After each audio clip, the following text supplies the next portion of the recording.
Yes, sir. Yes, sir. What's good? What's good? As y'all already know, this is the Bird Brainz Podcast. We got my man BG31 in the building. Our guy, One Trey Rock.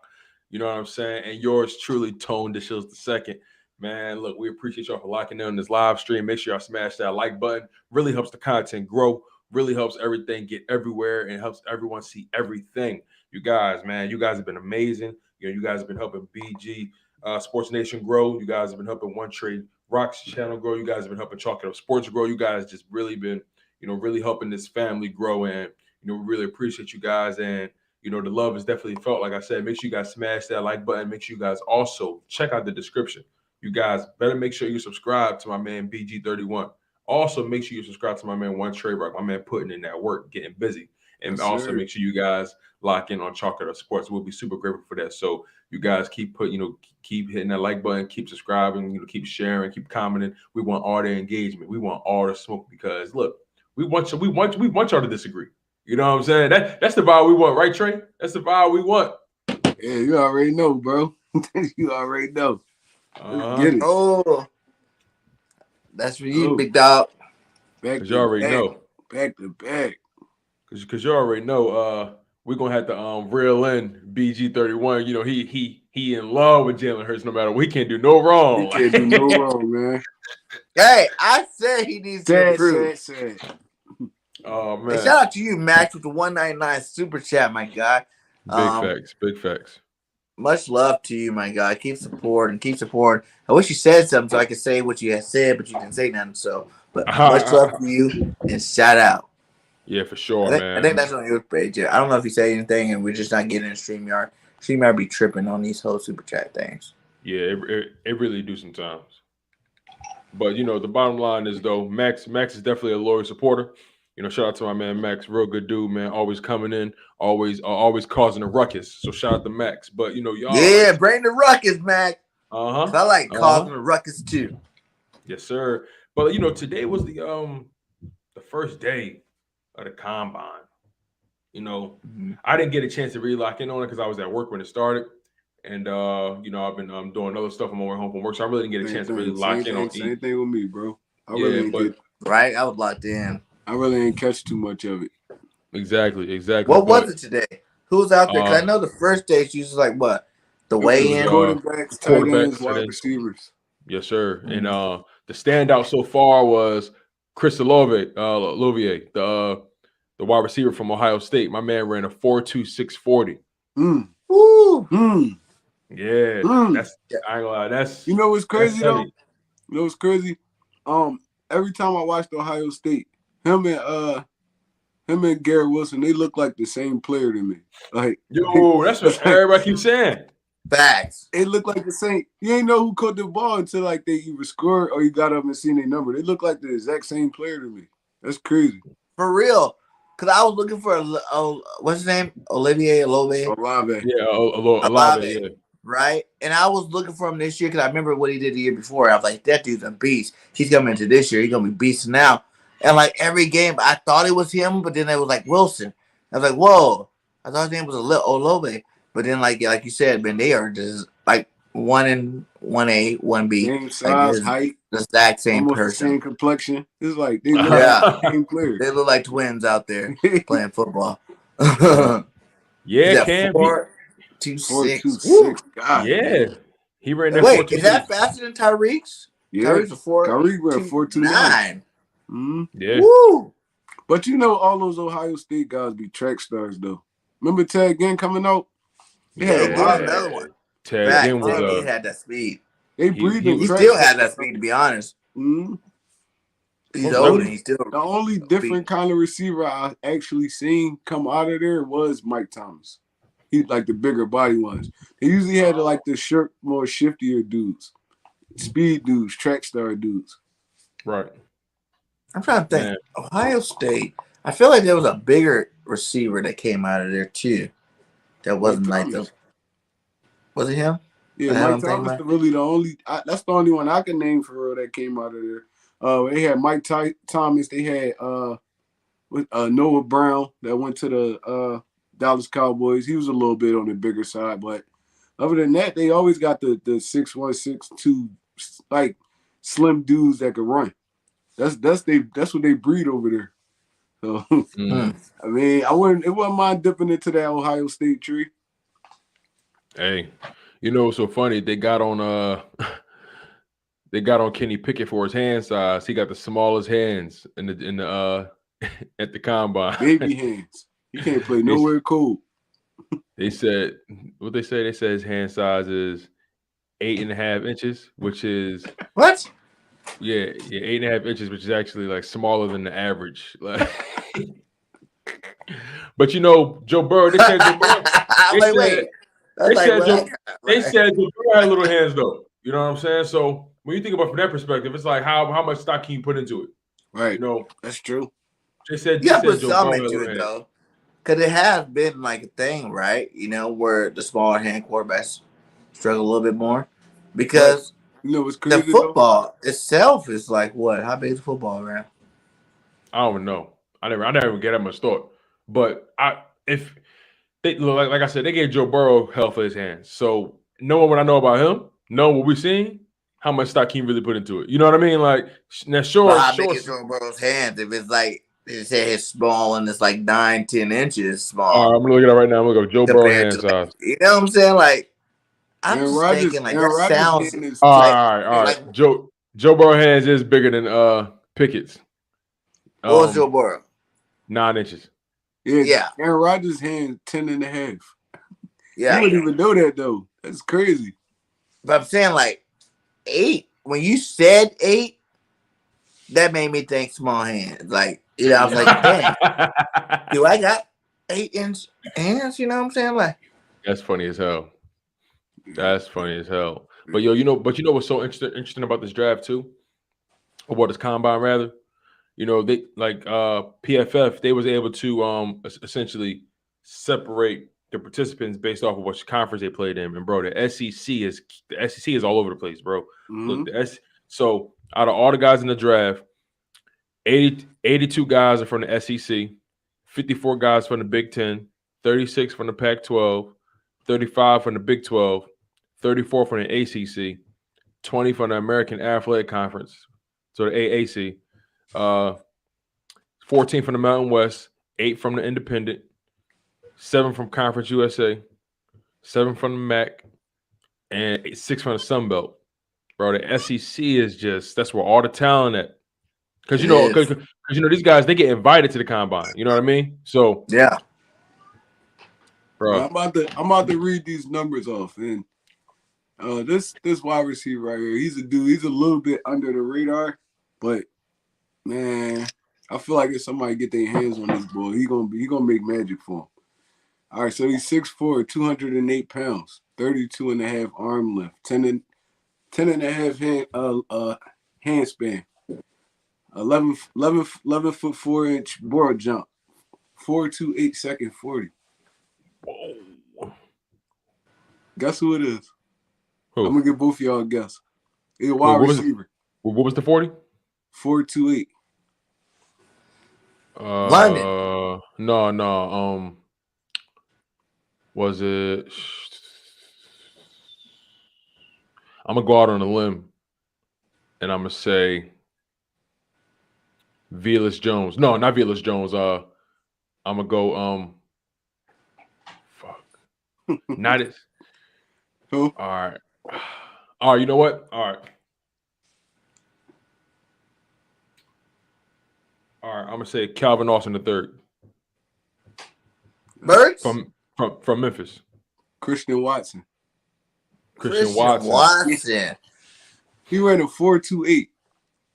Yo, he's an unofficial Cameron Steele. At 6'4", bro. He's 6'4", running a 4.28. Oh my god. He's 6'4"? 6'4". Bro, look, the boy Tyquan Thornton ran a 4.21. Wide receiver. What? Woo. Oh yeah, I seen that. Tyquan Thornton. I seen that. Who is he? He's a wide receiver. But see, that's kind of like, what was that dude that did last listen, he's he was from Baylor. He ran hella fast, but he didn't come out to do nothing. I think he's on Tampa Bay. Oh, you talking about no, I was about to say wrong. The receiver, like their fourth receiver in Tampa Bay. From Baylor? What's the boy's name? I know what's his name, Jalen Johnson, but he went from Baylor though. No, not. It's another one. He's like below that dude. Like he's down on the depth chart, but he was fast. I remember he was like this awesome dude, but like it was more for speed. Tampa Bay receiver. Go look at the Tampa Bay depth chart. Yo, bro, you might be on to something. Boy's name. You might be on to something with Christian Watson because his vertical was pretty good too at 38.5. 11-foot vertical. Yeah. He might be a steal in the draft, man. I can see. You know how where Cooper Kupp came from? I mean, people liked him, but it was like, all right, he played for a small school and stuff. He might be one of those Cooper Kupp type dudes. I feel like we should take Alex Pierce from Cincy ran a 4.28, 6'4". But dang, that a lot of 4.2s going on this year. Yeah, there's a lot of track stars in this draft, man. It is. A lot of dudes run track. It's crazy. Did Drake or Burke or Mechie or Williams run this today? I seen the big cats. I know Justin Ross. He did the weightlifting. He only put up like 8 on the bench though. That's bad for his size. For the size he is, that's bad. Ross from Clemson. Yeah. I mean, I don't take stock. Well, for 225 a receiver to pump 225 out 8 times is not bad. Not great. I mean, well, they say 6'4", like 2 something. Well, Justin Ross. But Justin Ross, he put up 11 reps. Oh, he put up 11. All right. Yeah. Now Josh Johnson, he had the highest reps out of the wide receivers. Josh Johnson out of Tulsa. He put up 14 reps, which is not bad. What was that 225 pounds he lifting? He 5'10", stocky ball, 5'10", 183. Got an old man face.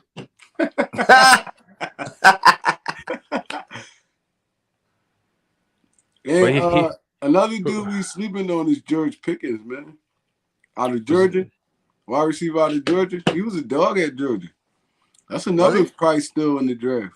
You said George Pickens. You said George what? 4.43.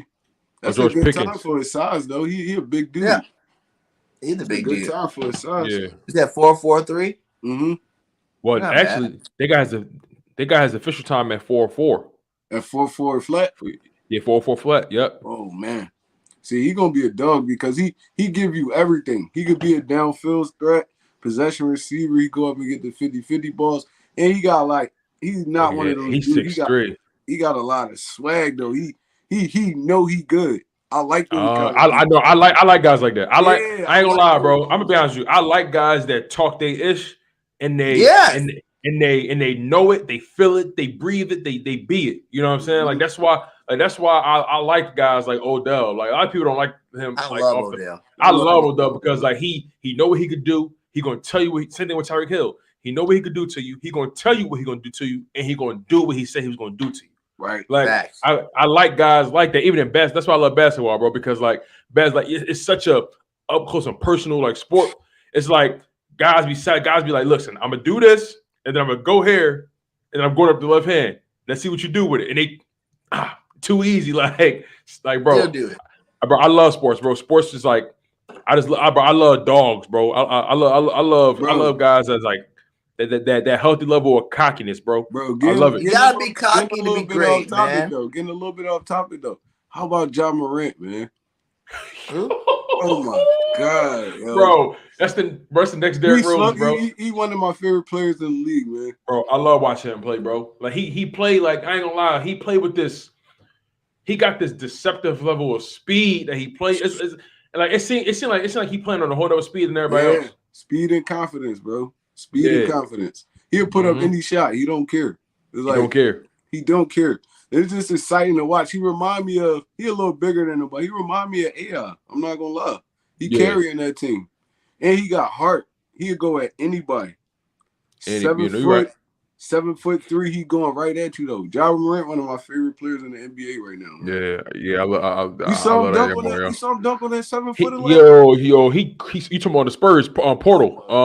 Jokic portal. That had to be so far. That's dunk of the year. So far, that was so disrespectful, bro. So disrespectful, and he didn't even react for real. Like it was one of those things. Like it's one of the things that y'all saw. I ain't gotta say nothing.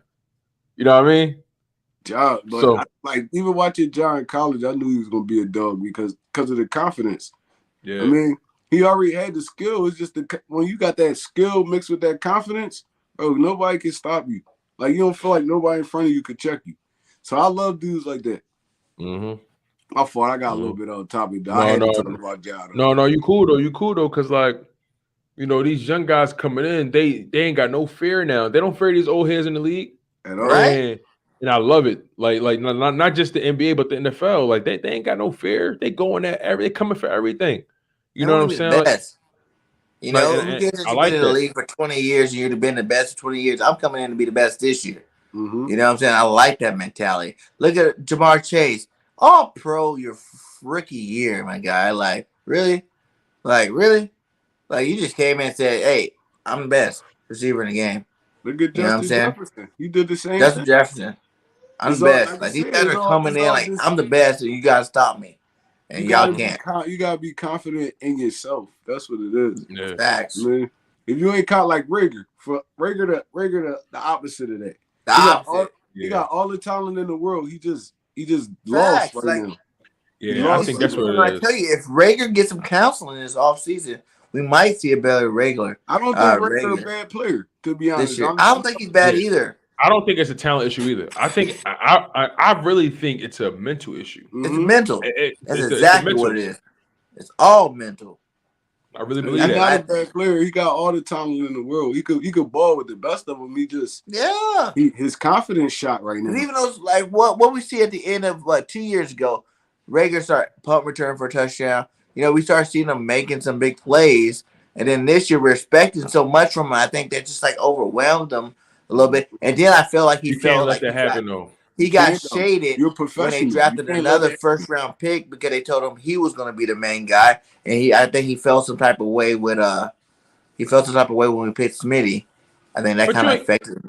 You ain't did shit. Like, what you mean? Like, you feel some type of way. Like, and my thing is, if anything, you know what that mean? That mean I'm gonna be open all day. Right? You bringing them in to be your partner in crime. You gotta attack it like that. Like, all right, this dude over here gonna make me better. He gonna make me better because he gonna get all this attention. I'm gonna be over here eating. So I don't know, man. It's just maybe he need a new scenery or something because Philly is hard on players. It is. You don't think if he had like counseling this offseason, he can come back? Because they already talked about bringing him back. But he got moved all the way. What did Nick say? The fourth string receiver? Is that what he put him at? They called him a third string. He gonna have to work his way up the depth chart. That's what third string receiver. Let him work his way up the depth chart. Yeah, but cool he need to find God because like he said he need to find God. Bro, for sure though. Like I've never seen somebody so self-destructive. Like I ain't gonna hold you. Nick Sirianni tried to save his career this year. He gave him every look. Every opportunity. They gave him every opportunity to be a star. Bro, that Giants game, yo, you know Nick Sirianni said in the game plan room against the Giants, the first time when we lost to him, he went in the game plan room and said, "Look, all right, I know we got D. Smith, but it's the Giants, Rager. This got to be the game." Like they targeted him like 10 times in that game. Facts. They straight up the said, "All right." Season, I feel like they were over targeting Rager. They were to try to give him a chance to bounce out of it. He couldn't do it. But like he was so far down. But y'all know what that is though? That's Jalen Rager being the best player athlete on every team he's been on. And then you get to the NFL. Then you get to the NFL and it's different. It's like now I'm not the best player no more. Some people can't handle that kind of pressure. That's facts.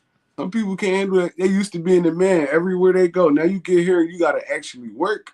It's a little bit different. And I think, and to your point, right? I feel like from an athletic standpoint, he's always outran guys, outmuscled guys, you know, in college and high school, whatever. But now, like you said, you're in the league. It ain't just about outmuscling guys, outrunning guys. You gotta have technique, right? And I feel like he lacked technique. I feel like he got away with sloppy preparation all his life. All his life, because everybody was telling him he was the best. Everybody telling him he was the best. I mean, what Drake London do? What's his numbers for today? I don't know. I ain't see nothing about Drake London. I don't know about Drake London. I got to look. Yeah, I ain't seen nothing about Drake London. How you feel about London? Because I love him. I really think, like, I know everybody's talking about Burks, but, like, for me, I don't even think any of these receivers got anything on London, for real, for real. You saw like, Burks 40, though? He ran like a 4.5. But I'm saying, though, like, Traylon Burks, that's gonna drop his draft you stock. look at Drake's numbers. He only played like 6 games, my guy. He had over 1,000 yards. He's 6'5", the biggest receiver. Like, he's fast. He can catch everything. Like, to me, the rest of these guys barely didn't have, like, if there was a receiver out there with 2,000 yards, if you're only playing 6 games out of 10, you already, like, 1,100 yards. Like, that's domination. Like, Drake's that dude. Like, for real. Like, and he got hurt early, so he should definitely be healthy enough by the time the season starts. Like, I'm all in on Drake London. I'll use a first-round draft pick on him. I don't even think Drake London in the combine right now. Yeah, I'm not saying none of his results. I don't think he did anything. He didn't do anything. Nah, he could be nursing an injury. He's still coming out that injury, so he probably ain't even work out. Right. You know what? He probably thinking to himself, I can't lower my draft stock anymore. Yeah, because you go out there and put up a bad performance, you definitely gonna be a mid-second rounder. No matter how. You got that. The injury happened in week 6 of the college season, so he's probably healthy from it. But like you said, he probably don't want to have any low numbers or anything. But that's he tore his ACL though, didn't he? No. What did he do? I thought it was an ankle injury. Oh, it might have been. Let me look it up. I'm curious. Achilles or something. I know if he did that, I'm definitely not picking him. I know it was serious though. It was serious enough for him to miss the rest of the season. All right, it says okay, it's not that bad. He fractured his ankle. Oh, all right. Yeah. Oh, yeah, I can live with that. Yeah. I can live with that. I agree, Marianne. The game should be definitely different. When you get to this NFL, dudes trying to pay bills. But when you're 6'5", what is he, like 225 pounds? When you're a big dude like that, it don't even matter. Why you think Devontae Parker? She's talking about Rigger. Oh, okay. She's talking about Rigger. I thought you talking about London. I'm like, dude, when you're that big, that's why Devontae Adams is such a beast. He's a monster man.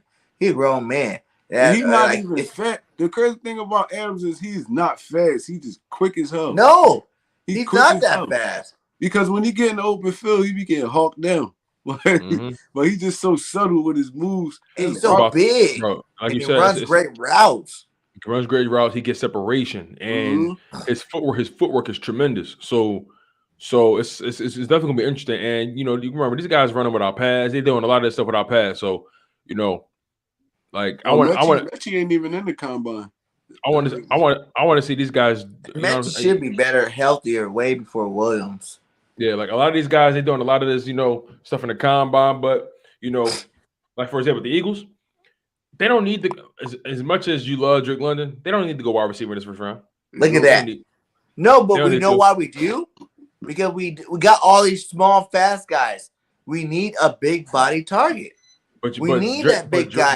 But Drake isn't the only big body target. Drake averaged 136 yards per game in college. I get what you're saying, 6'5", but I'm not picking you really can't teach. That's Calvin Johnson's status. I get it. I'm just not picking him. Remember how dominant Calvin was? I just can't see myself doing that 3 years in a row. BJ. Probably 3 years in a row. I'm not saying 15 or 16. I'm saying like 19. I would definitely grab him. You need to go defense, bro. All defense. If we go defense 15, 16, but we don't even know that. We don't even know what we're going to need in the draft by time free agency's over. What happens when we go pick up some of these defensive cats and free agency to fill some of these holes? Like, we go get a linebacker like Hightower. We go get a safety like the Honey Badger. We go get a receiver like Mike Williams or something like that. Like, you know what I'm saying? Like, we can fill a lot of these other positions in free agency. Like I said, like I was just talking about this in the last show. The Eagles are in a very unique situation that might not ever in our history of watching the Eagles ever come again. Think about this though. If they to your point, right? A lot of those guys looking to get paid. So you got to be mindful of what kind of contracts you're giving up. Right. And, for example, I think the Eagles are going to draft David Ajabo at pick 15. I think that's what they're going to pick. You like him over Jermaine Johnson? That feel like an Eagles pick. I ain't even that just feel like an Eagles pick to me. David Ajabo from Michigan. What you would call it, Brandon Graham with the Michigan. Uh-huh. They gonna try to, just think about that lineage. You know what I'm saying? Like that camaraderie. I feel like they're gonna factor that in. But David Ajabo just feels like the most logical pick for them at that 15 spot. Now, I think they're gonna use two of those picks and then probably trade one of them. Honestly, I feel like defense ruled his draft period. Mm-hmm. It ruled his draft period. It's a fact. Like I feel like that too, but I'm just saying, like, everybody's draft board right now looks one way because we know what we need the most of, and which is defense, But like I said, like a lot of that can change once this free agency pops off. You know what I'm saying? Like, what happens if we go out and get a guy? Too much free agency. I'm not even gonna hold you. Just knowing when you got the money, you got to do it. If you're trying to do what you say you want to do, the Eagles, just knowing how the Eagles operate. Yeah, but this is like, and I get that, but like this is not a normal Eagles off season. This is not a normal team off season. Period. Usually, if you have this many draft picks, you suck. So you know what I'm saying. So you have the money, you have the draft picks to build up. We're a playoff team. You know what I'm saying? Like, we have this many draft picks. The Eagles ain't had 3 first rounders since the 40s. You know what I'm saying? Like, this doesn't happen very often. And not only that, you have the money too. Like, most teams don't have both. Most teams got the money but one draft pick, or got the draft picks but no money. Like, this is like the first. Like, it might not ever happen again. I'm gonna go out there and say it might not ever happen again. So you gotta go all in. If you're really talking about building a team, you can build a team both ways. You can get those big key marquee players in free agency, to try to win now. But also you have enough draft capital in the first, we got 6 players in the first 60, picks. Like, you can get enough starters and developmental players that are talented in that first 6 to help move you along too. Like, that's 2 ways, man. Like, I feel like you'll be an idiot to try to save any of this. Just go all in and go win. Last year, the Rams did it, went all in, won Super Bowl. The year before, Tampa Bay went all in and won the Super Bowl. You can go all in, and we probably have more ammunition than either one of those teams had when they went all in. Don't we only got $27 million in cap space right now? Right now, what they're doing is a lot of people are anticipating them making some tweaks. But my thing is, Howie even said he was going to make some tweaks too. I look at it like this, right? I understand a guy like Drake London that you can't teach that kind of height, right? But if I can go get a guy in the 3rd round, 4th round, who's 6'3", weigh probably just as much, you know what I'm saying, just as athletic. Like, my whole point is, wide receivers, you can find them. Like, they're a diamond, you can find them, but you can't find, the most talented defensive guys the deeper you get in that draft. Those guys, they just don't be there. I mean, yes, the NFL is filled mostly with undrafted guys and, 6th, 7th, 5th round, 4th round picks, but that's because teams are always looking to pay guys less that can do the same amount of work. So my thing is, if I'm the Eagles, if I'm being totally honest, bro, I'm drafting an edge rusher in that 1st round. And if one of those corners drop, like Sauce Gardner or whoever, if one of those top corners drop, I'm picking them. I'm picking them. You gotta think, we got back-to-back picks. So if they do drop, you could go 15, 16. It don't matter what order you go in at that point. Because it's like, you draft Ajabo, Sauce gonna be there. You draft Sauce, Ajabo gonna be there. You draft Lloyd, Sauce gonna be there. So if they drop and hit that far, we got options. Yeah, what's more likely to happen though, BG? To your point though about getting a wide receiver, we know what's more likely to happen. Like I said, they're not going to draft another wide receiver in this 1st round. I know for a fact they're not. What they're going to do is I would rather them do it. They're going to actually go after a guy, Mike Williams type guy. Or how about this? Calvin Ridley, right? The word is he's super available right now. That's the word. If I'm the Eagles, I'm hitting up Atlanta. I say, look, I got a 2022 and a 2023 second round pick for you, and I got Fletcher Cox, and I got Fletcher Cox and Rager. You can have Rager too. You can have Rager just whatever you want to do with him. Yeah. What did you say? A 2023, 23, two second round picks, one from this year and one from next year. Fletcher Cox, and that's my deal for Calvin Ridley. I think that's kind of high. Really? Not me. Yeah. Fletcher Cox, the con, you gonna give her the contract? Did everybody see what happened to Ridley when you didn't have Julio on the other side? He didn't play. He only played like 4 or 5 games. So I mean, it's kind of really hard to at really. the end of the season before too, when he wasn't that great. Like I feel like really Devontae Smith, like they're like the same people. That's what I was thinking too. Like they're like this, and there's nothing wrong with having two of them. I think Calvin Bigger get open. They're both top flight, pass route nightmares. You know what I'm saying? They can run the best routes in the league type thing. But I feel like I don't know, man. Like I feel like you can't get another guy like that unless you're going after like Williams. And even then, like that free agency money compared to draft money is way different. Like draft money, like I said, we use all 3 draft picks. You're only looking at $9 million for the first rounders. Like you're not looking at. You might have to play a Williams $9 million up front. You know what I'm saying? To even get one player, let alone all of them. Whoa! Get this guy off the screen ASAP. What the hell? Get him off the screen ASAP. That's spam right there. Get them out of there. What ASAP. channel is that on? I don't know. I'm about to find a way to block them. Spam them. Boys and girls, what? Nonetheless, though, the whole thing is right. The Eagles. I'm not against them drafting a wide receiver. I just don't want it in the first round. There's too much defensive.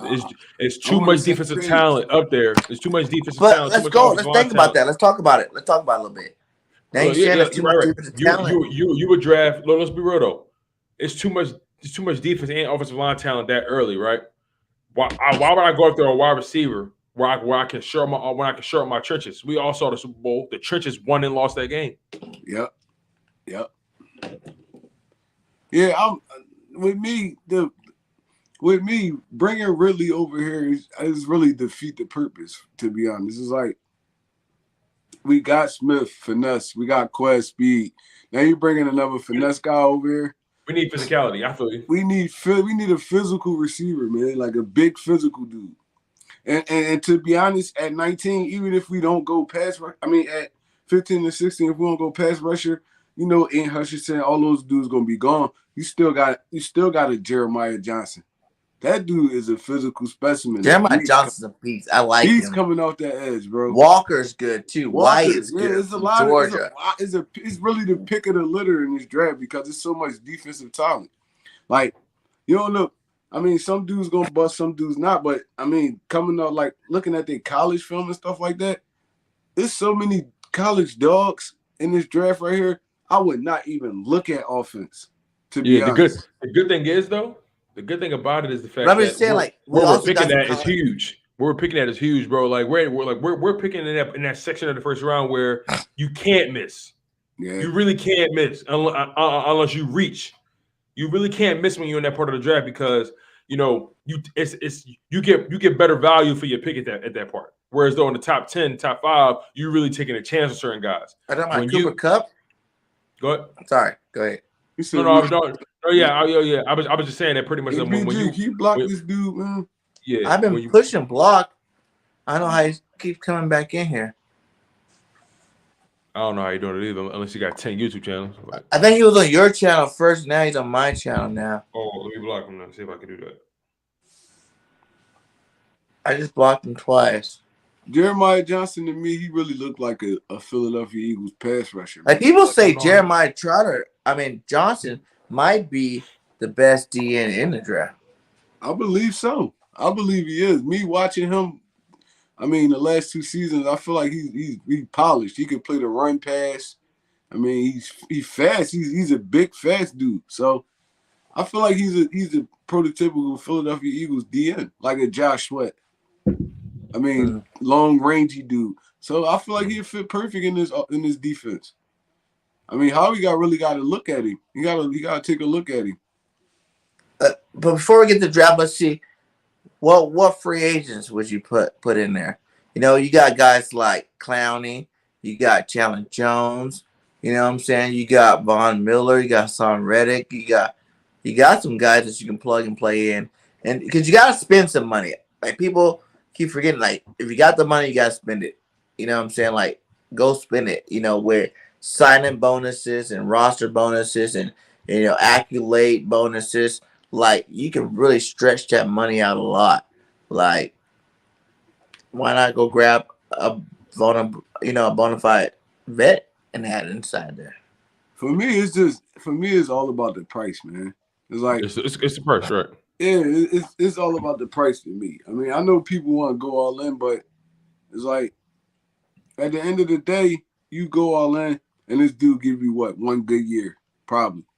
I mean, a lot of Ryan Kerrigan. Yeah, a lot of these dudes are older. A lot of dudes that's in free agency right now, they're older guys, like most of them, mid to late 30s and stuff like that. It's not like no young, attractive guy out there to me. I'll take a. Like when you throw the bag at Von Miller, you just seen him win the Super Bowl. I'm not throwing the bag. He was questionably Super Bowl MVP at the end of that game. There, he took over.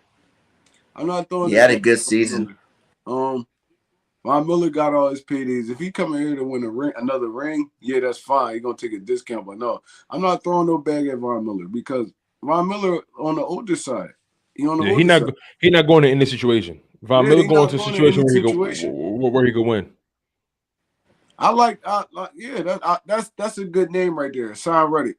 He's still young. Thank you. I made a video about Hassan Reddick. I want Hassan.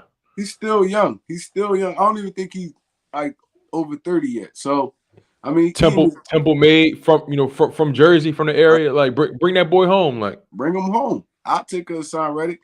The great pass rusher. He's versatile. I mean, he could give you a lot. I'll take a dude like that. I mean, control. You can put him anywhere. You can put him at DN. You can put him at middle linebacker, outside linebacker. He all over the field with it. You need versatile dudes in this defense the way Gannon running it. Exactly. You need versatile dudes like a Tyrann Matthews or something like that. You need dudes like that in this defense. So, I mean, if we're going to take a chance, take a smart chance. I don't want to just grab anybody. Right. I wouldn't be surprised if they try to make a little run for, a guy like what's his name? I just had him right here. Emmanuel Ogbah, DN from Miami, 28 years old, or Quandre Diggs, safety. You know what I'm saying? Yes. Won't be surprised. But do you think? Hey, guys, I got another question in terms of that DN. Because I keep hearing everybody talking about, we need the DN pass rush. I'm not saying we don't need a better pass rush, but what about the young guys taking that leap from year 1 to year 2?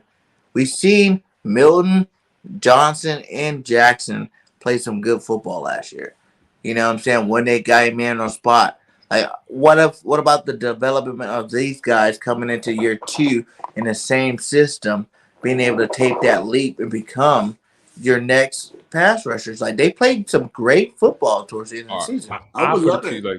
It's that'd be a dream, right? I would love for them to come in and surprise us tremendously, right? But I'm gonna put the same pressure on any other position the same way we put on quarterback. Nobody want to take that time to develop guys. They want to know what you bring to the table immediately. They want to know what's in your arsenal immediately. And I feel like our team should be different because we had new offense coordinator, new coach, new offense, new defense, everything was new last year. So that automatically put everybody on a different playing field. This year's the second year going into the systems of both. So, like, even if you bring someone in new, they got to start out from, like, what the player started out last year with the system. Yeah. Think about it like this. Still your first year in the system as opposed to guys. Now you've been in there. You had a little bit of playing time. Now you're going into year 2. What what I'm saying? Like, these young guys already kind of got some. We rotate guys anyway. So we need elite guys out there. Like, those guys are let's just be honest. Like those guys are more rotational style pieces. Like we need elite. We need a name out there. We need somebody that we need a face out there. We need somebody that when they see it, they're gonna respect it.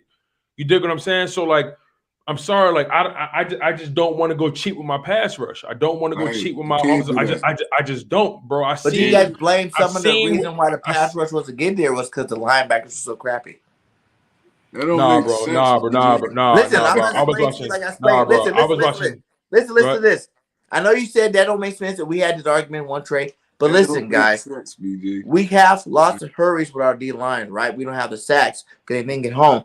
But there's numerous games where you've seen quarterbacks, even average quarterbacks, eat up our linebackers. If our D line's coming hard, but the quarterback takes 2 seconds to attack our crappy linebacking core, which Tom Brady did the Tampa Bay game, where he went over and over and over to Fournette because our linebackers sucked, and it was one-on-one with our linebackers all the time. You got to take that into consideration, where if your linebackers aren't good, they're going to attack it, meaning that's even faster reads for a quarterback, so they know they can attack those linebackers. That's faster read. It wasn't the receivers really balling us. It was like the tight ends or the running backs or someone coming out of the backfield because our linebackers are that trash. Even our best linebackers like mediocre compared to the rest of the linebackers. They weren't even collapse, bro. But my thing, I seen too many games where they weren't even collapsing off on the D line. Exactly. Bro, Josh, the Pro Bowl is the Pro Bowl, bro. It's like but they had numbers. Josh went how many sacks? Bro, 7.5 sacks is not a lot. That's really not a lot. Like Jadeveon Clowney,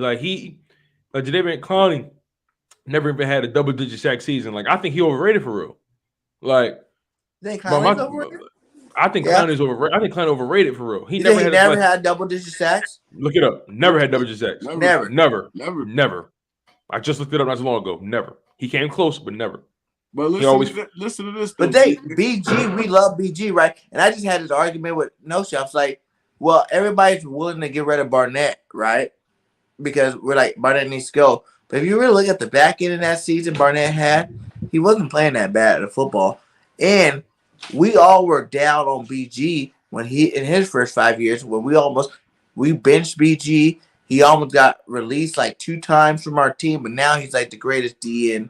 That's because they had BG playing out of position. They had that man because then Chip Kelly was playing 3-4. A linebacker, outside linebacker. There we go. Yeah, didn't Chip Kelly have us playing like a 3-4 something like that? Mm-hmm. It wasn't Chip Kelly. It was who was that? What's the dude name? One of the worst defensive ends we ever had in this city, man. But it was more than 1 year, so it was a couple of people. Like BG was that dude on the way out the door. Like BG was like his first if you go back and look at his stat, BG just hit his double-digit sack when he went to the Pro Bowl for the first time the year before last. That was the first time BG ever went to a Pro Bowl, and the first time he ever got over 10 sacks. BG never had 10 sacks. Yeah, he didn't have 10 sacks 2 years ago. The most he had was 9.5 sacks, and that was a Super Bowl season. And then after that, 2019 and 2020, he had 8.5 and 8. So he actually got a little better with time. But I thought he had 10 sacks to double digits. Nope, never. Never Never had double-digit sacks. That's crazy. You would think, but I thought he did. BG, you gotta look at it like this too, BG. I think the Eagles was top 5 in the league with time in the pocket. That's not linebacker. That's the pass rush. No, but I'm saying like linebacker help the quarterback release the ball faster. Pictures, everything on us. That's pass rush right there. Yeah, that's your front 4 right there. Yeah, man. I'll put you like this: the D tackles couldn't even collapse it. Like I'm watching them, and I'm like, yo, can we get home? Can we get somebody's jersey a little dirty?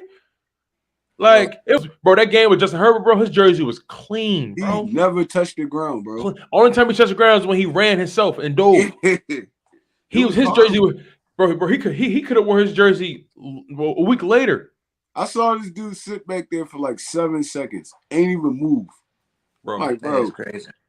So he sit back there like he was like this too. He was comfortable too. He said, "No, I'm not saying it's all just the linebacker, but I'm just saying that definitely helped on some of that too. Well, because Where get we do got a lot of linebackers pressures to add to that pass on our rush, D it'll line. be They good. got a lot of pressures, and when it's easy to just dump it off, that kind of like messes with that whole sack thing.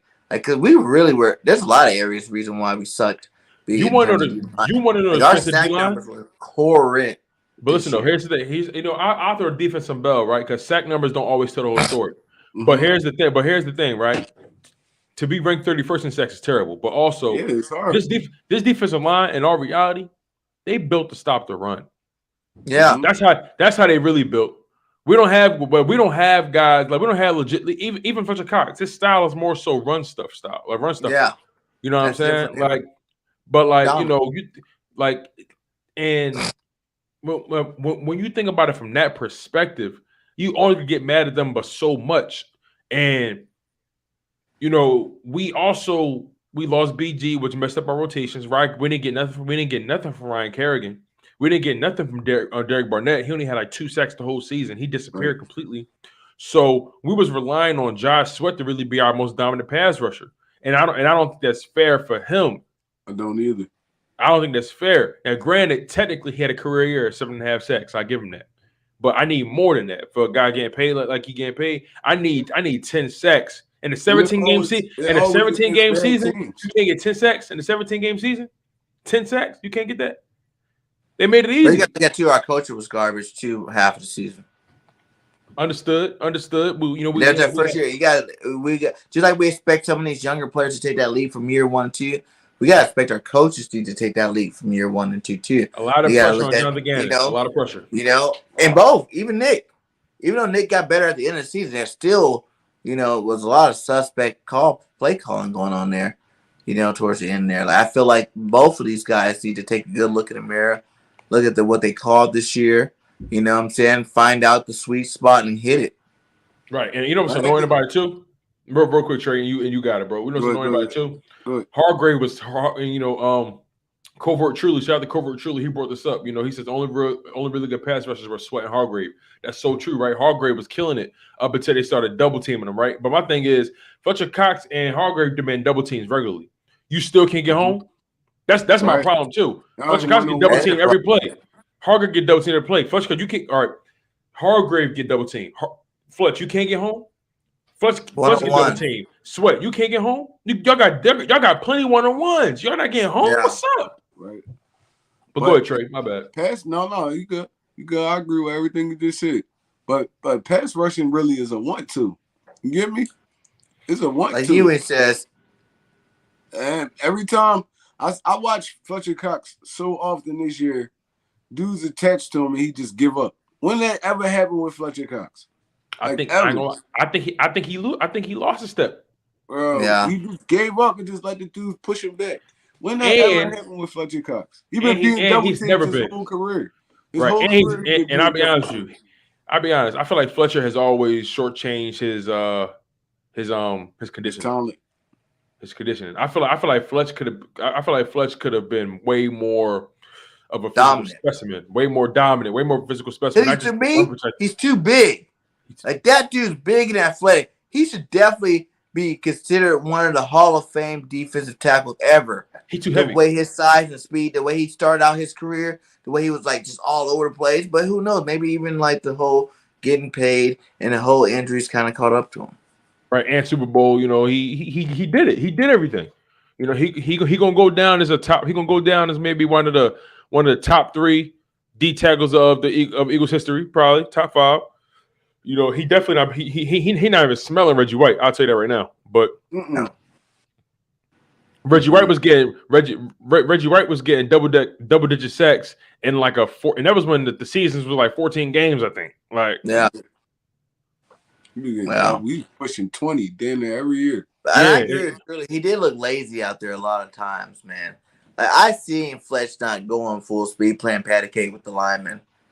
On some plays, like, oh, you're not gonna block me, well, I'm not gonna rush either, and we're gonna take this play off. Yeah, even when he wasn't getting double teamed, I saw him take plays off. It's like Fletch. I mean, I don't know. At this point, I feel like it's time to move on from Fletch, man. It's I like agree. Yeah. get some younger guys, some more hungry I think they guys. said next year that we can do it next year without taking that big hit. Next year, yep. Man, So do you Fletch play only had Milton more, or Fletch do you had go get like Jordan Davis? Fletch had a career. I mean, outside of his second season in the NFL, he had a career so ever since that 10.5 sack season, which happened in 2018, he had after that he had 3.5 sacks, 6.5, 3.5. Like he hasn't been dominant in the pass rush enough for me. Hasn't been dominant enough. You said Like, 3.5, 6.5, 3.5.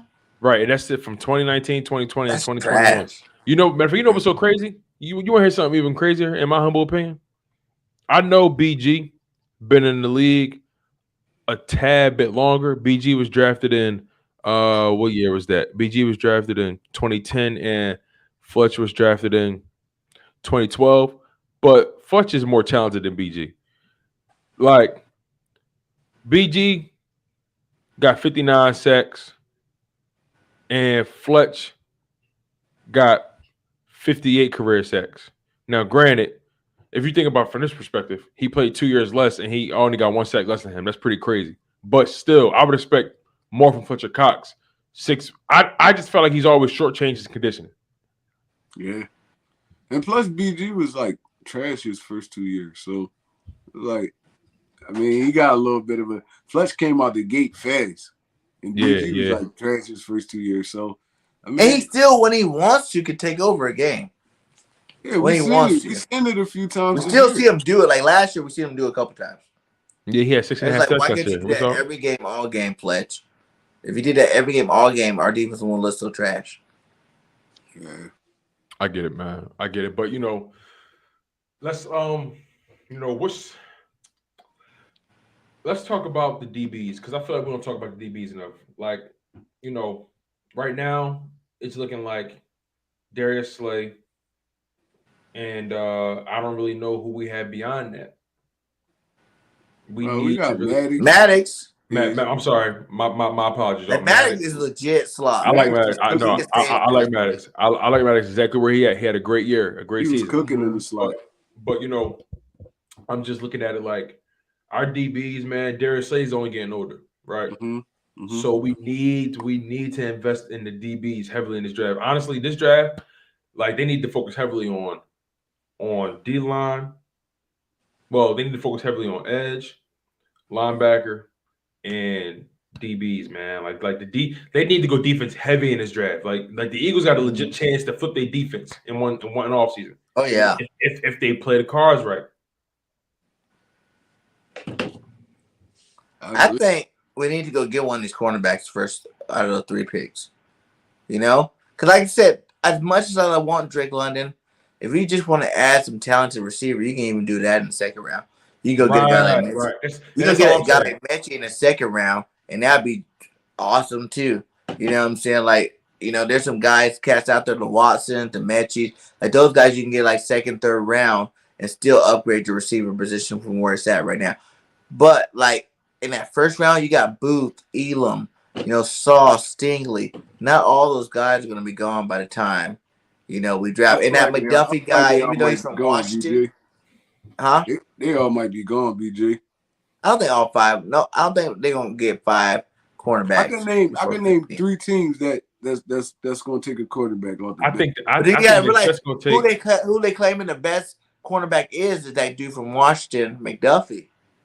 Oh, I thought they was saying Booth was. I thought they were saying Booth is the best one right now. Booth the best one that it depends who you ask. That's they saying. Right. It depends who you ask. But the bottom line is the top guys are Booth, Stingley, McDuffie from Washington. Because I know I don't want him. Booth, Stingley, Gardner, McDuffie. You said Elam or something like that?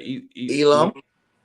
Oh, so that's 5. Like they gotta go for it. Like I said, if I'm not gonna lie, man, if one of those top 3 guys slip to 15, you gotta grab them. Gotta grab them. To be honest, I don't see an offensive player going into like the later first round. I can see that. Player. Yeah, I feel like this is gonna be heavy defensive draft. You know what I think? Well, I think the Broncos going to draft a quarterback. I'm telling you, I think the Broncos going to draft a quarterback. I think the Broncos they're gonna go get. I think they're gonna go get Booth. They'll put on the side of What's the cornerback they drafted last year? What's his You name? talking about Surtain, Patrick Surtain? Yeah, Patrick Surtain. That's shut down right there. Booth and Surtain together, that'd be awesome.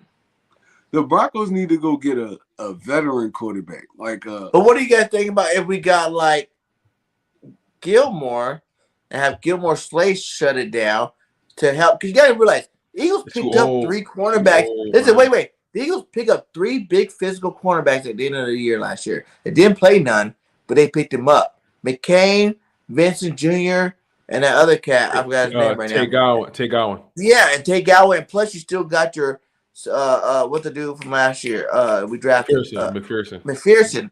So you go get a veteran like that. I really think Stephen Gilmore's a beast still. And putting him on the other side of Slade, that's locking down your top 2 cornerbacks. And then you already got Maddox. So that means you got 3 receivers on lock, period. And then you'll be teaching these guys under some really good veterans.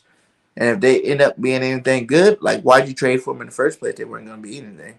It all depends on what Gilmore asking for. Because I'll take him. I'll take him if he ain't trying to get nothing heavy. Because at this point, though. Yeah, I know he trying to get because he basically played for free last year.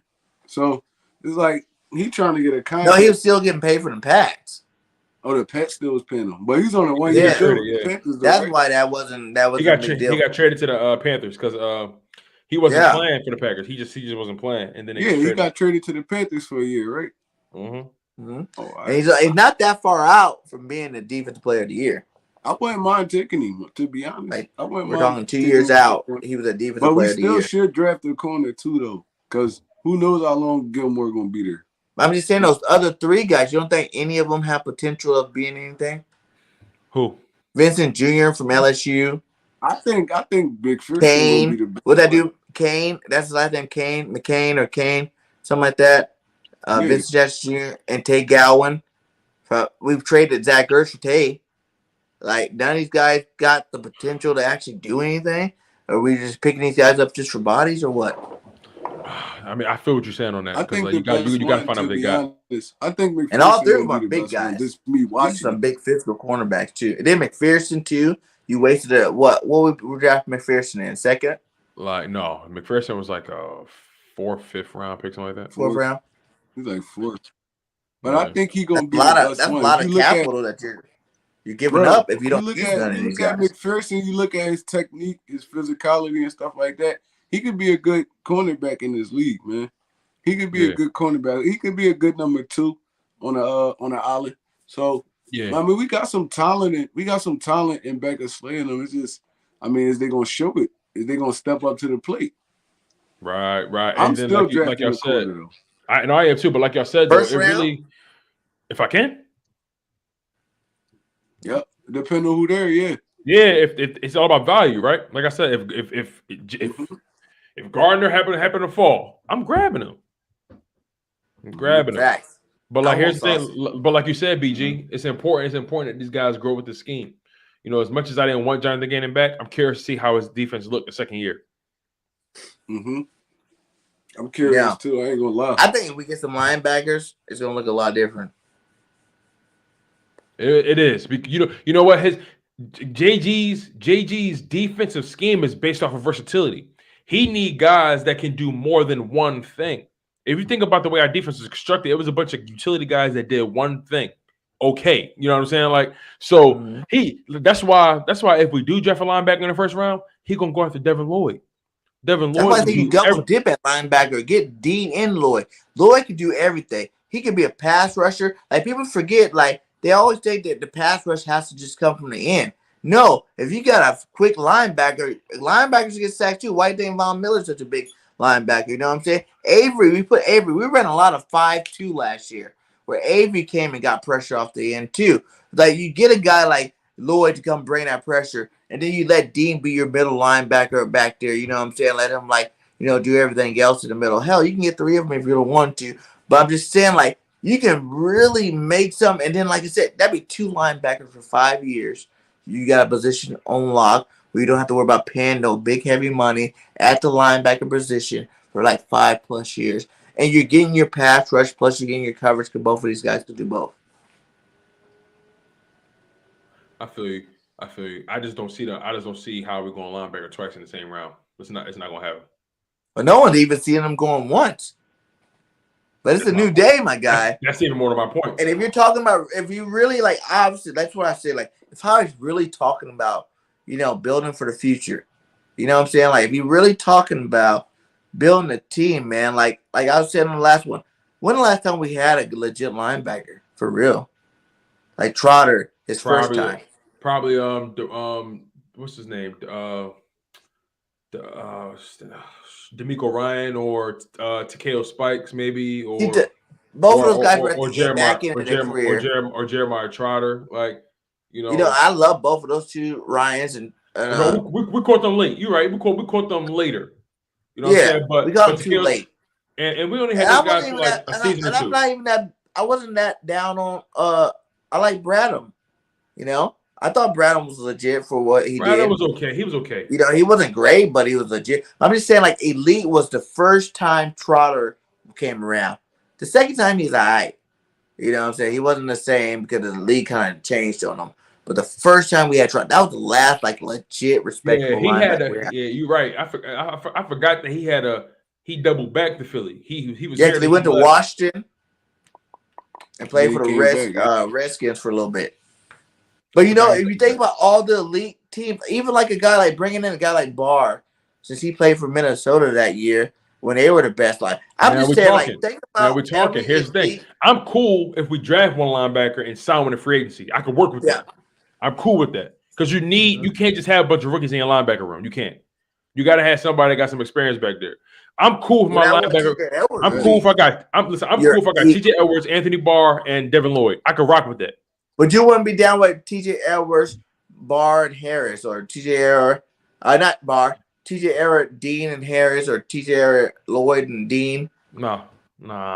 It's too young. Why you want to double dip at linebacker? It's not going to happen. It's not going to happen, dude. They're talented. It's not going to happen, bro. But you got to go edge, bro. You can't take away. You got to look at these I look at these first round picks as extra. You know what I'm saying? Only one of those really are your pick. You know what I'm saying? 19s are a real pick.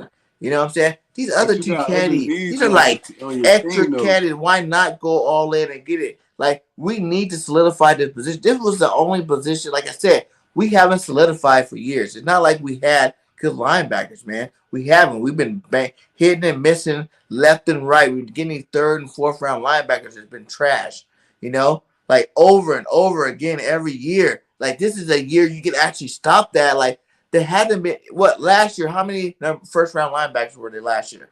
Just Parsons. Who else went in the first round last year? Xavier Collins. Yeah, Collins. Yeah. He went to Arizona. Parsons. Right? That's like two. This year we got 3 for sure that are legit, and there's a couple of extra ones out there if you want to actually go deeper. Muma or a couple other these guys that could be like second rounders. But I'm saying, like, those 3 guys, those top 3 are like legit top 3. Dean's linebacker of the year. And the difference is Lloyd's the best. I mean the biggest, the fastest, whatever freak of nature linebacker. He the most versatile. He the most versatile. But you gotta look at the competition Lloyd played. He's on Utah. Utah's not no powerhouse school. You know what I'm saying? Like, those stats that he get when you're playing for a smaller school should be a little bit higher, but that's I wasn't even looking at stats. He played for a small school. He just got the stats. Like, his stats are way better than everybody's. He actually could have declared for the draft sooner, but he came back because he wanted to win the Pac-12 chip, and he did that. Came back and did that. But like, my thing is, I'm be honest with you though, real quick. I'm gonna be honest with you. The Eagles. I think. To your point, I think this will be the year that they draft. That they draft a linebacker in the first round. I think this actually will be the year. But I think this is what they're gonna do. I'm being honest. I think they're going. I'm calling it right now. I'm sending in a ticket. I'm committing to this. Right? Hold me to this. I think they're going to draft David Ojabo and Devin Lloyd, and they're going to trade one of those picks. Hold me to that. I said that. Stamp it. I think that's what they're going to do. I think that might what they do, but I don't want to trade any of the first. They're going to trade one of them, bro. They're going to trade one of them. Why? Why do we need to trade one? Because it's Howie Roseman, and he's all. And he's. I'm just saying, Howie aside, would you trade one of them? Like, yes. In a position that we're in, why would that even be an option? I would trade one of them. If we need the talent, if you're talking about building for the future, Why not have 3 elite players when you still got second and third round picks to go? 3 for sure elite players Why on your not? roster for the But next listen, 5 why years. not? But listen, like we all said, this draft is deep in defense, right? So why not draft your edge rusher and David Ojabo in the first round, draft Devin Lloyd in the first round, and then you trade one of those first round picks for next year. Now you got 2 first round picks in the next year draft. If we're talking about the future, like you said, if we're talking about the future, we might need different needs next year. That's why everybody keep forgetting about it. No, but a pick is a pick, though. Kelsey's going to be gone next year for sure. Lane might be gone next year. Fletch definitely is going to be gone next year. Like, there's going to be so many other holes that we're going to need to fill. So why not have 2 first round picks? Now, for the holes that we got on our team this year, those are the top, like in free agency and draft to me. Those are the top players in free agency, and those are the top players in the draft right now this year. But so like why you said, not fill those holes this year while you can but do listen, it? like you said, we got money, and we're thinking about the future also, right? If I can get, for like you said, 3 first round picks is unheard of. 2, that's a blessing still.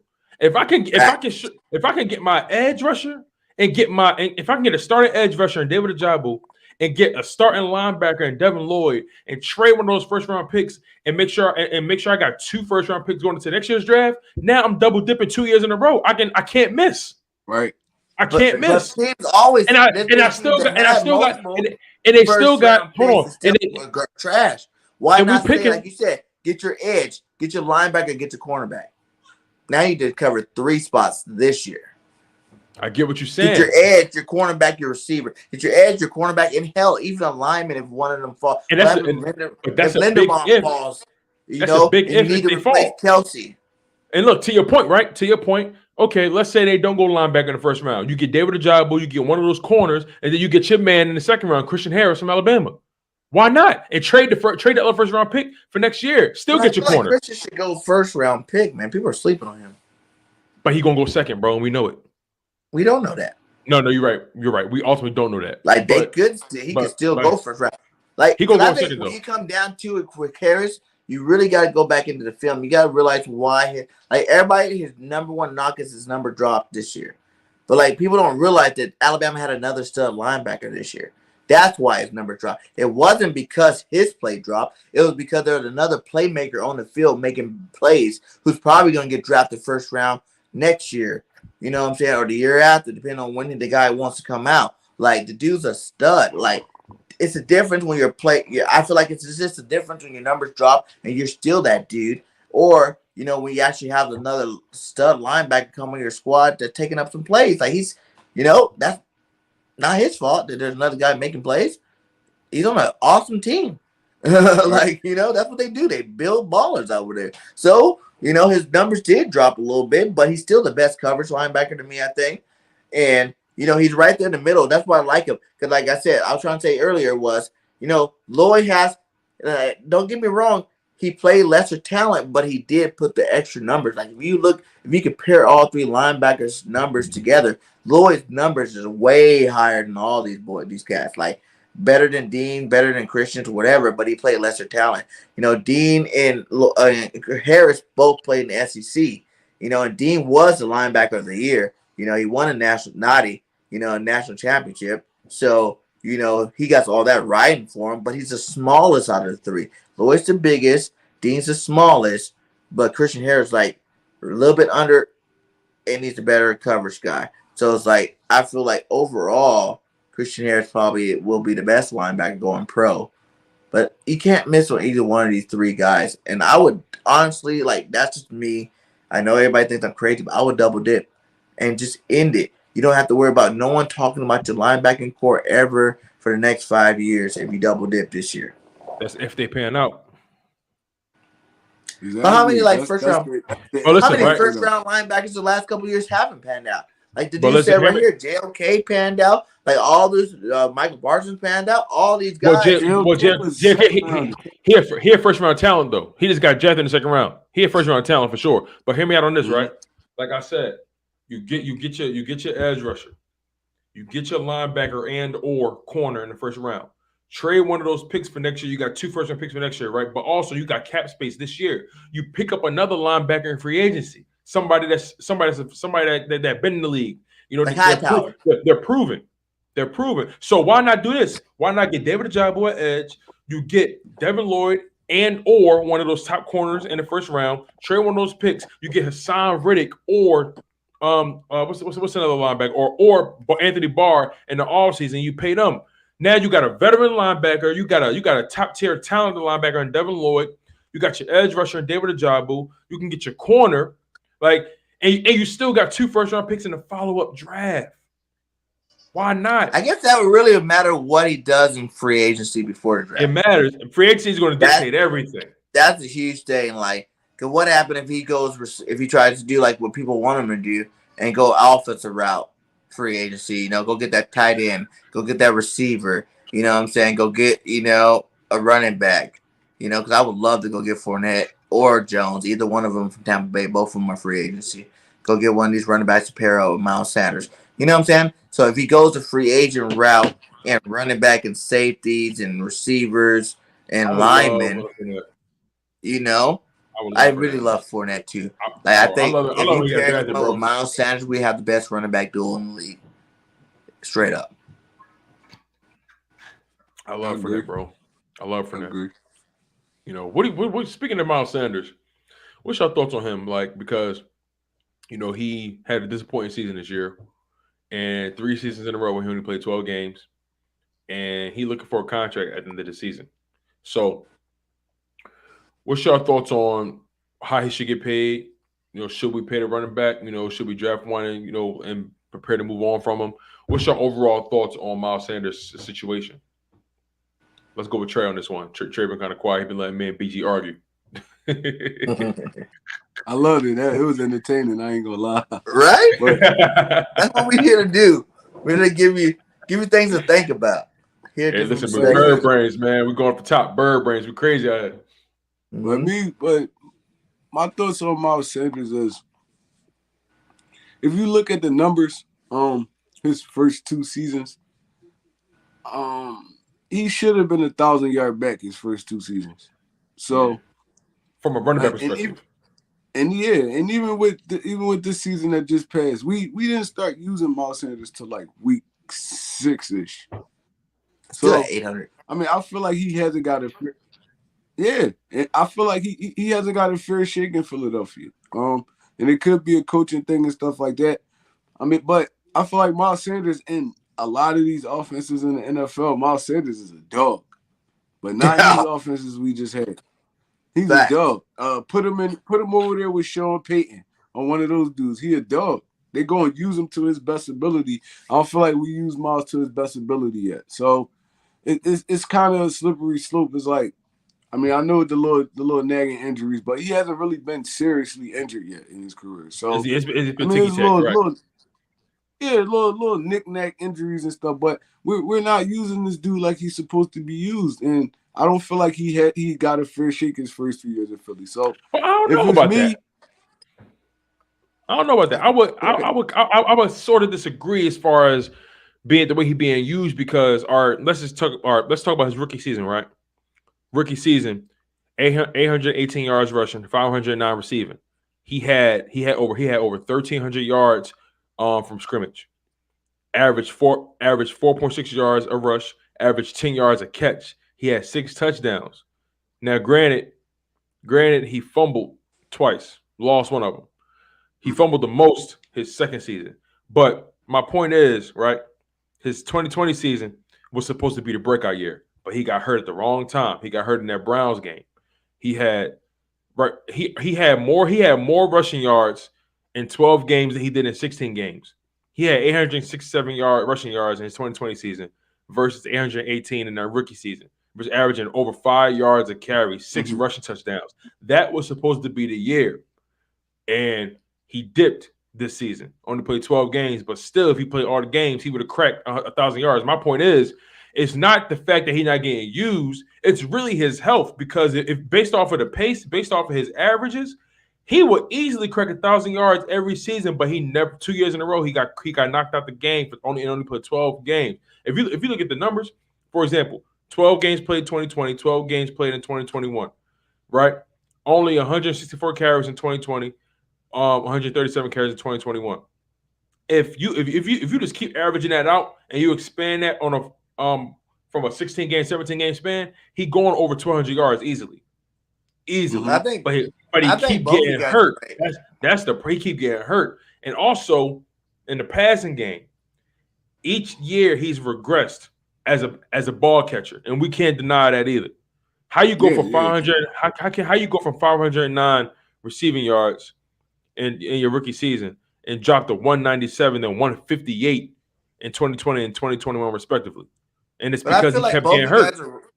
I think both of you guys are right, because the same way you could say that, how he did so much, because I think that's the biggest thing about Miles Sanders. Even like last year, not the year before last, when he had the only running backs with 3 80-yard touchdowns. You know what I'm saying? Like, he got the talent, but we all could say this year, the first 6 weeks, even when he was healthy, he wasn't even used. You know what I'm saying? And even last year, the biggest thing about last year, WP was throwing the ball 40-50 times a game. He wasn't using them either. So that's what one Trey's kind of right, where it's like he's not getting used the right way. He wasn't. But at the same time, you see the talent. And when you're not getting used, man, I think that's how you get more of those little nagging injuries.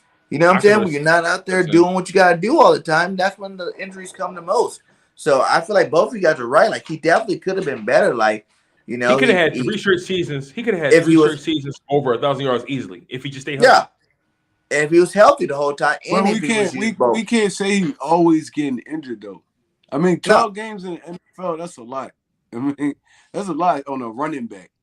So, but he been splitting carries still, and he's still getting hurt. Like, you know what I mean? Like, it's like he been splitting carries since he's been in the league. Though. If we don't get Fournette, I would definitely love to go get Isaiah Spiller from Texas A&M. Is he like a power back, like a? Oh yeah, he's a beast.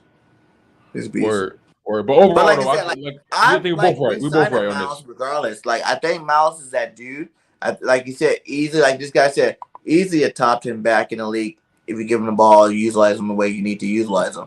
You even seen like how everybody, remember when those first 6 games and everybody was clamoring for Howard to be the starter. You know what I'm saying? Like, when Miles came back that game, Miles had less carries and more yards than Howard. You know what I'm saying? Like that, he's just a different playmaker. He gets more yards. He's faster. He's more, he's led the league like back-to-back years in yards per touch. Like, he's that dude for sure. Like, I think Miles better as a complimentary back. I think so too.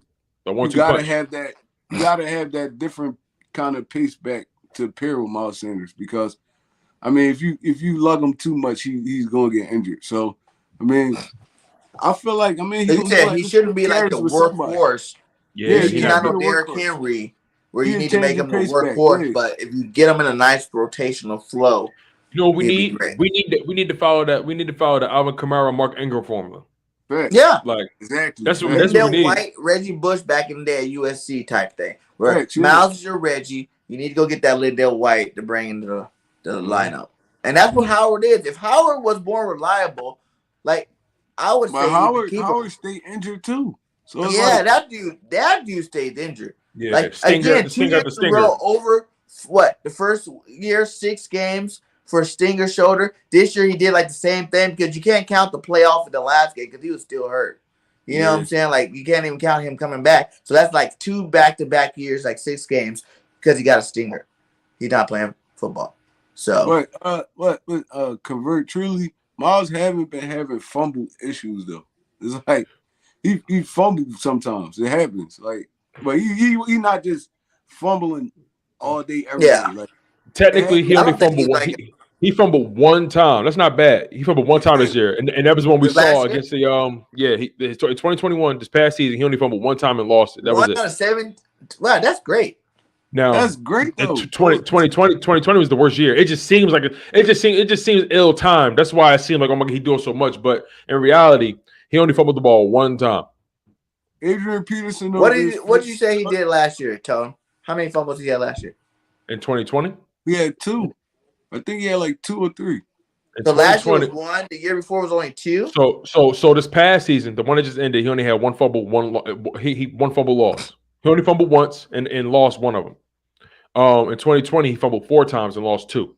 So that was the year he really fumbled the ball. I just feel like we need to put the football in his hands more. I agree with you on that. He's arguably our most talented offensive weapon. Yeah, we don't use him to like his best ability. That's what I was saying. We don't use him to his best ability. Like Miles Sanders is a dude. He's a mismatch nightmare against linebackers. Stuff like that. You gotta put the football in this dude's hands and just let him work.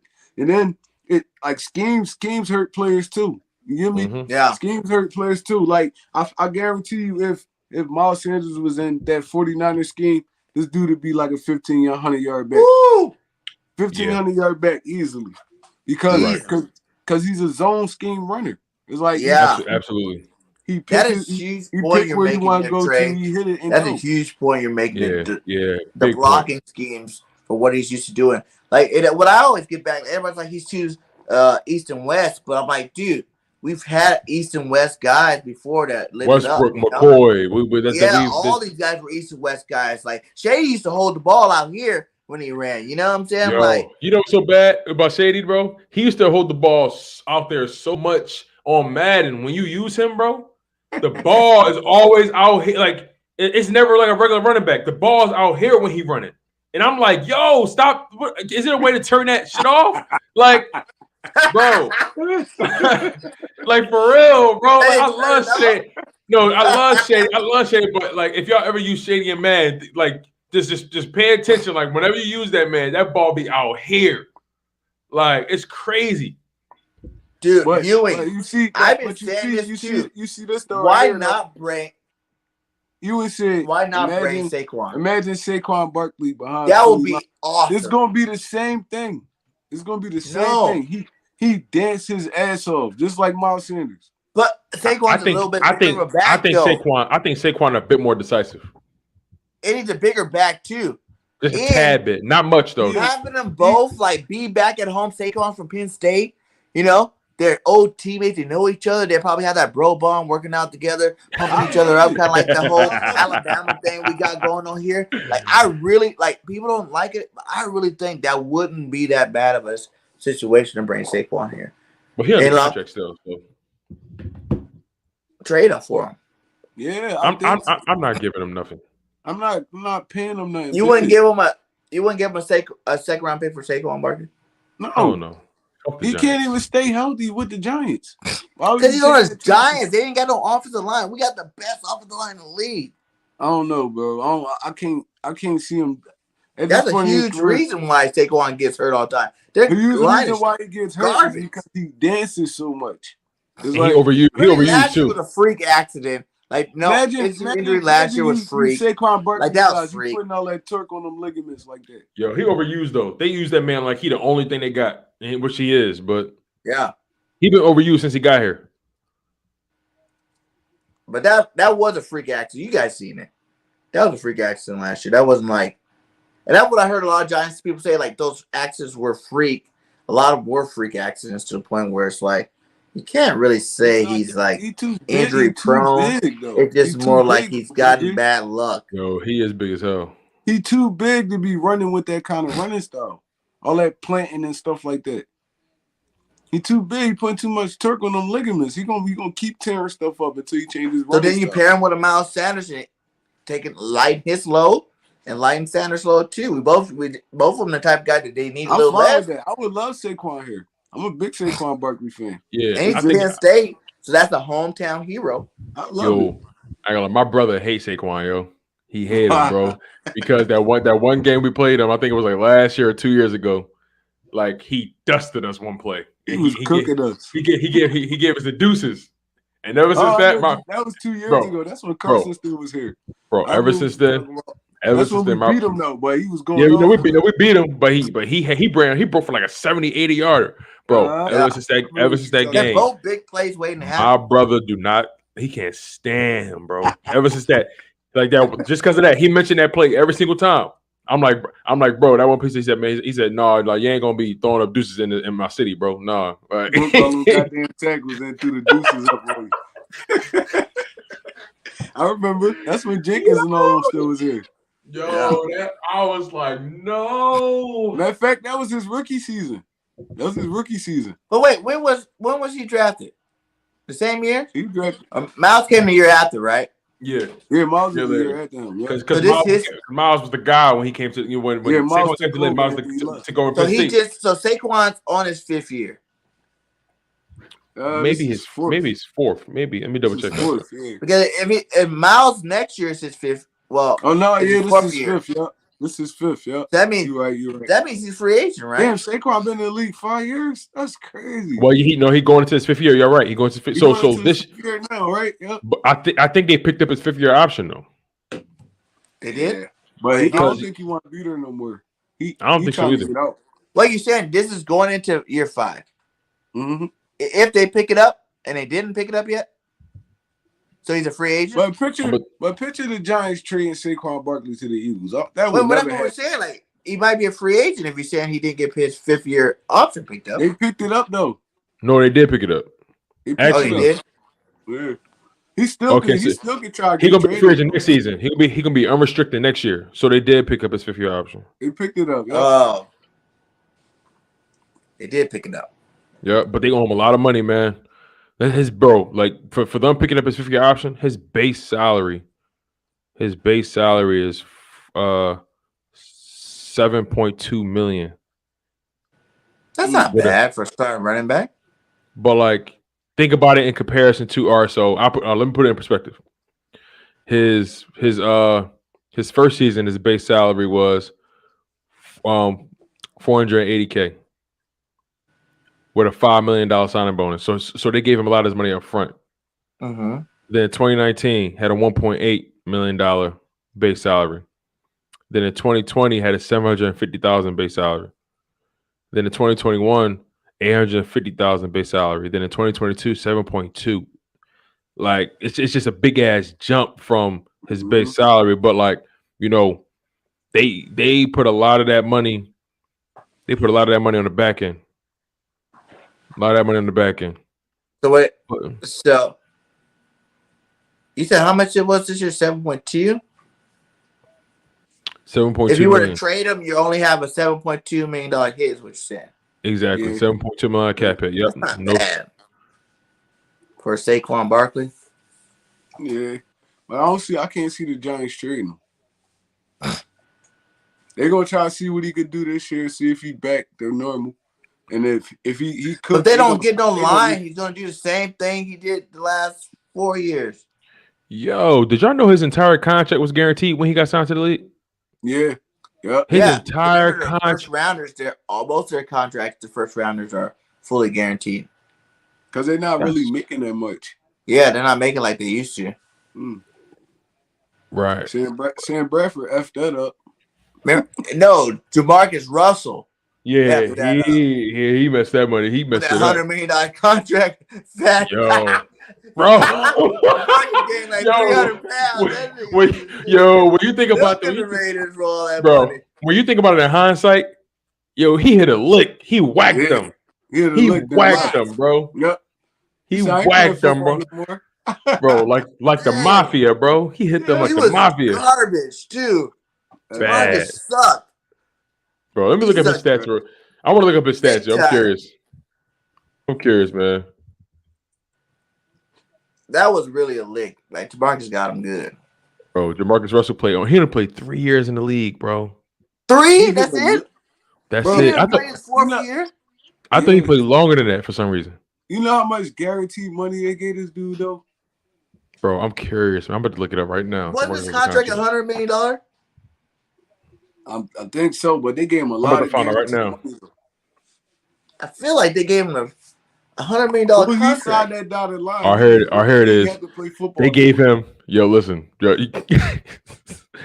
They gave him a 6-year, $61 million contract, including $32 million guaranteed. He had an average $32 million guaranteed for a rookie. Oh bro. My God, bro, he hit a lick. Yeah. I wonder if Jamarcus Russell is broke right now or not. I heard he better not be broke. I heard he fucked a lot of it off though. I ain't gonna lie. Well, of course you don't fuck something. But he in a lot of like business stuff too though. So okay. He probably eating. That would be went something to back look down up. to, The then and now with Jamarcus Russell. I might want to try to get him on an interview. matter of See fact, what he's doing. Tone, What do you do with the $13 million, Look up Sam Jamarcus? Bradford contract, his rookie contract. I I got know you. he got a lot of guaranteed money too. Yo, I just Googled where's Jamarcus Russell now. What is it? Man, I'm about to find out. Damn, Grant, man. I don't know who that is. Keep spamming in my chat. I don't know. They acting crazy today. Hey, you know you're getting bigger when you get spammed. I mean, that's when you're growing. I know Sam Bradford got a lot of guaranteed money. He was. I remember they had to stop that because, but I thought that was a smart deal. Because what now? A first round like top quarterback is what getting $25 million guaranteed, but it's all guaranteed, like 25 straight. That's not bad either. Oh, he went to Bama? Who? Jamarcus Russell. Yeah, he transferred. Yep, transferred. From Alabama? So apparently he coaches at Williamson High School, and In Alabama? yeah, his I'm gonna alma look mater. at that high school, but I don't need to talk to him on Twitter. I can just go to the high school. What city this is in? For real, I'll go holler at Jamarcus. I'm gonna look that up tomorrow. Thank you. Okay, so apparently he only made $39 million from the deal. That's a lot of money. That's a lot of money. Who, Bradford? No, I'm talking about Jamarcus Russell. $39 million is a lot. He said only $39 million. Shit. Yeah, No. like, I guess I'm saying that in comparison to what the contract was entirely for. Like, but that's it. Listen, you give me $39 million. Listen, this content, you ain't gonna see me ever again. They're gonna be like, yo, we're told that. Give me $39 Is that million, Williamson man. High School? Yeah, Williamson High School in Alabama. Yep. Williamson High School. Or let me look up Sam Bradford contract. We're gonna get his fast I know on Bradford the live stream. Bradford hit a lick too, though.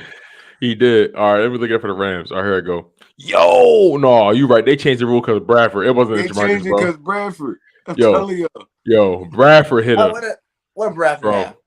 Bro, Bradford signed a 6-year, $78 million contract, bro. Oh, man. Bro, $50 million was guaranteed. Yeah, I knew what I was talking about. $50 million They changed that guaranteed. rule because Bradford. Bro, $50 million guaranteed. Did Bradford go to the Pro Bowl? He Bro, went to the Rams. But didn't he went to a Pro Bowl? No.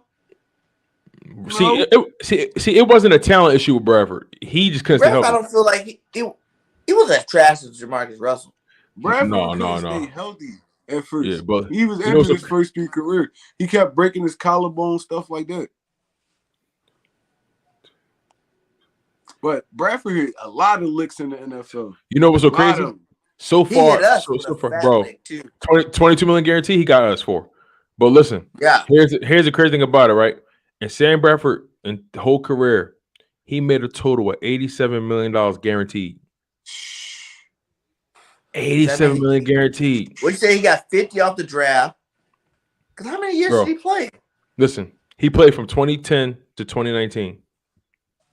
9 years. He got $50 million from the draft. But as far as guarantee, I'm only talking guarantee. I'm only talking guaranteed money too, by the way. Guaranteed money though. That's because that's the money I care about. Yeah. He got $50 million from the draft. He got $22 million from Philly. He got 15. He got 15 from the Cardinals.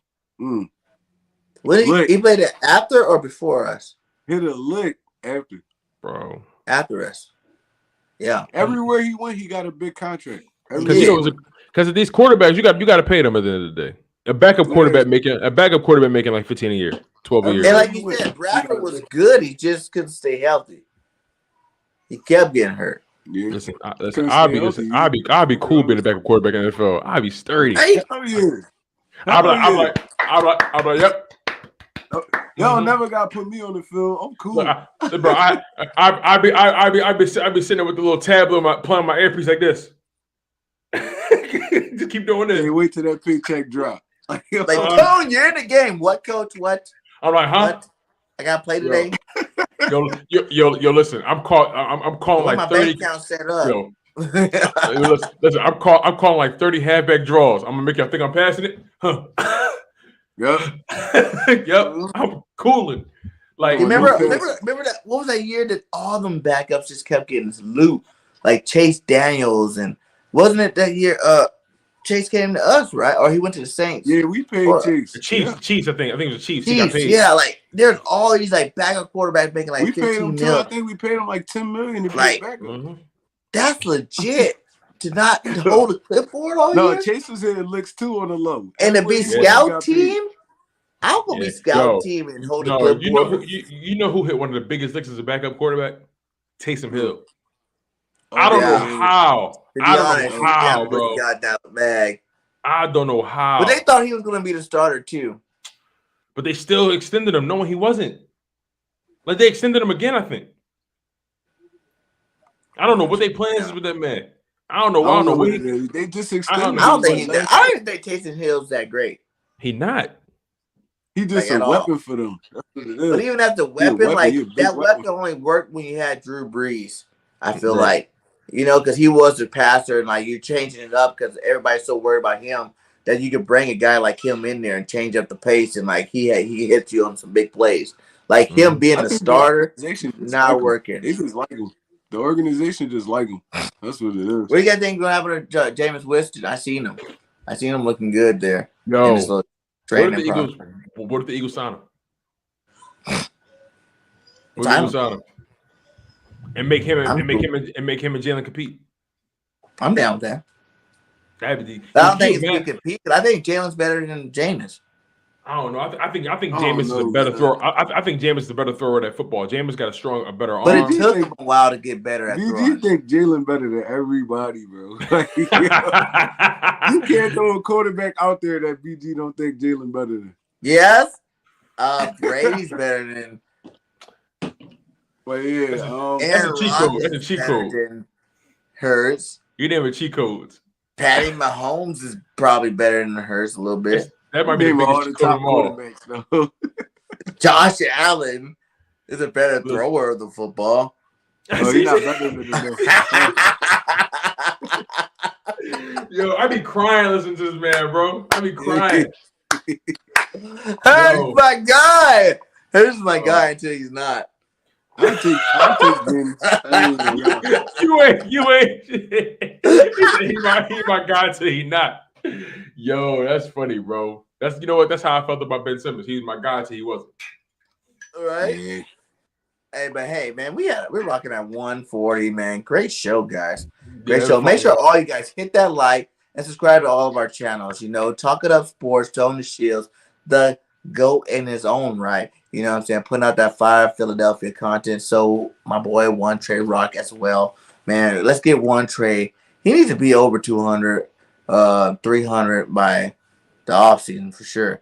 Even faster, as soon as possible. We have enough in both of our chats. Y'all need to go subscribe to One Trey Rock and let's get him to 1,000 on the ASAP. Cause the guy puts out great content on a lot of different platforms, and I think he's been well deserving of that 1K mark. So let's help Tone get to 2K. Are you almost there?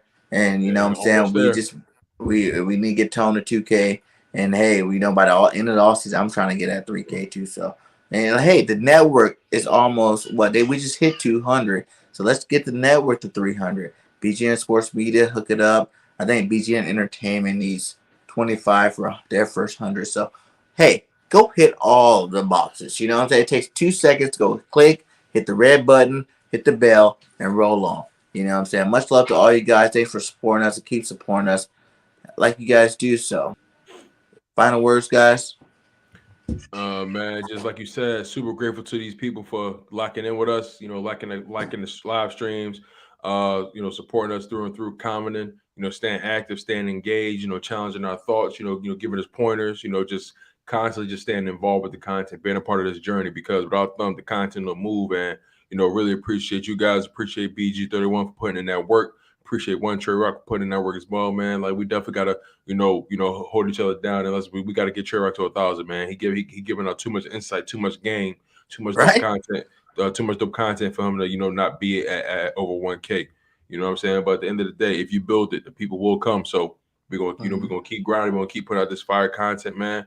And we're gonna make it happen because you deserve that, and y'all some genuine brothers, and I appreciate y'all. And like I always tell people, man, stay humble, stay healthy, and most importantly, stay hungry. Hey, you gotta say it all too. Talking to the game, give me your whole spiel. Like, I got you. And like my man BG31 so politely requested, I'm your guy, Tone DeShields II from Chalk It Up Sports, where no matter if we win or if we lose, we just got to charge it to the game. You know what I mean? That's how we living out here. For sure. Much love. We out. Peace.